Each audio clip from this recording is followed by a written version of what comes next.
We grow up believing a social contract exists. We pay our taxes, we follow the laws, and in exchange, the government protects us. We trust them to keep us safe from enemies, from disease, and from war. But what happens when the entity sworn to protect you decides that you are not a citizen, but a specimen? History is written by the victors, but the footnotes are written in blood.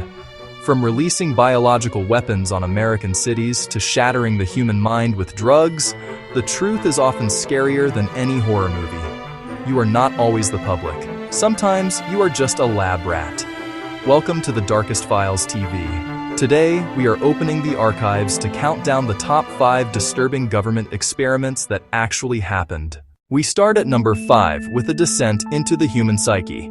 You may have heard of the Russian sleep experiment, a terrifying internet legend about prisoners kept awake with gas until they tore themselves apart. That story is a hoax, fiction. But what happened at Stanford University in 1971 was terrifyingly real. Funded by the U.S. Office of Naval Research, psychologist Philip Zimbardo wanted to study the psychology of imprisonment. He took 24 healthy, normal college students and divided them into 2 groups, guards and prisoners. It was supposed to last 2 weeks. It only lasted 6 days. Why? Because the guards became sadistic monsters almost overnight. They forced prisoners to sleep on concrete, stripped them naked, and subjected them to psychological torture. The prisoners suffered mental breakdowns, screaming and sobbing uncontrollably. This experiment proved a dark truth about authority. Give a normal person a badge and absolute power, and they won't just abuse it. They will enjoy it. At number 4, we move from a controlled basement to an entire American city. Imagine waking up in San Francisco in September 1950. The fog is rolling in off the bay, thick and heavy. You take a deep breath of the fresh sea air. You don't know it, but you just inhaled a biological weapon. This was Operation Sea Spray. The U.S. Navy wanted to know how vulnerable American cities were to biological attacks. So, they decided to simulate one on their own people. A Navy vessel spent 6 days spraying massive clouds of a bacteria called Serratia marcescens into the air just 2 miles off the coast. They believed the bacteria was harmless. They were wrong. The bacteria covered the city. It was inhaled by 800,000 residents. Almost immediately, local hospitals were flooded with patients suffering from rare, serious infections.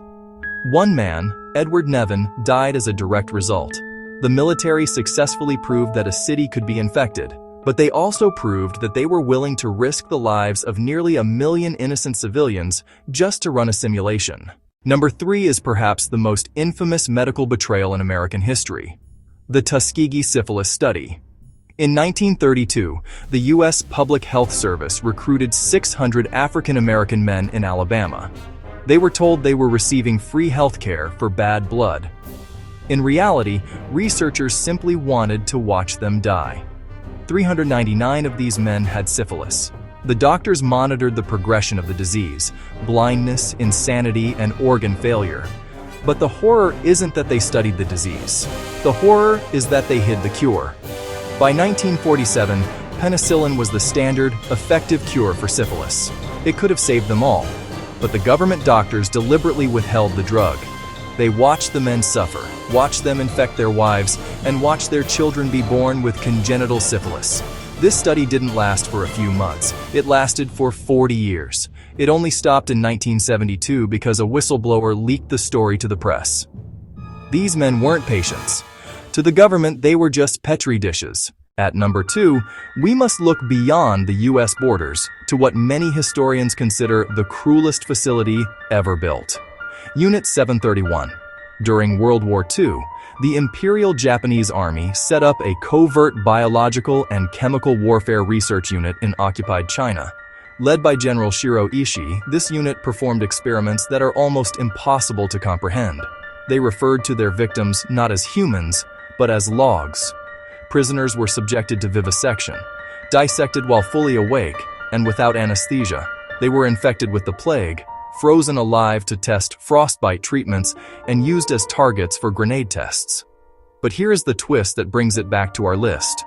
When the war ended, the United States didn't prosecute the leaders of Unit 731 for war crimes. Instead, the US government secretly granted them immunity. In exchange for their freedom, the Japanese scientists handed over their research data to the American military. The justice for thousands of victims was traded for a stack of laboratory notes. And finally, at number 1, the conspiracy theory that turned out to be 100% true, Project MKUltra.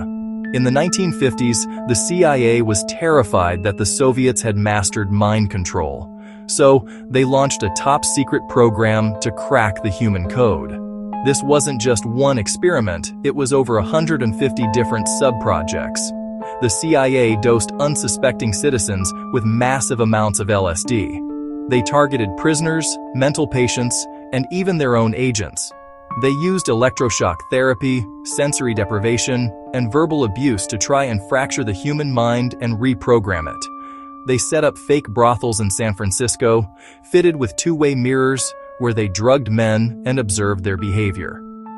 Most of the files were ordered destroyed in 1973 by CIA Director Richard Helms.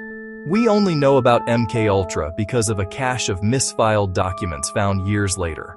It forces us to ask, if this is what they wrote down, what were in the files they destroyed? These experiments prove one thing: power without oversight leads to atrocity. Tuskegee ended in the 70s. MKUltra was exposed in the 70s. But it makes you wonder, what is the code name of the project happening right now? If you want us to dig deeper into any of these cases, let us know in the comments. Don't forget to like and subscribe to The Darkest Files TV. And remember, question everything.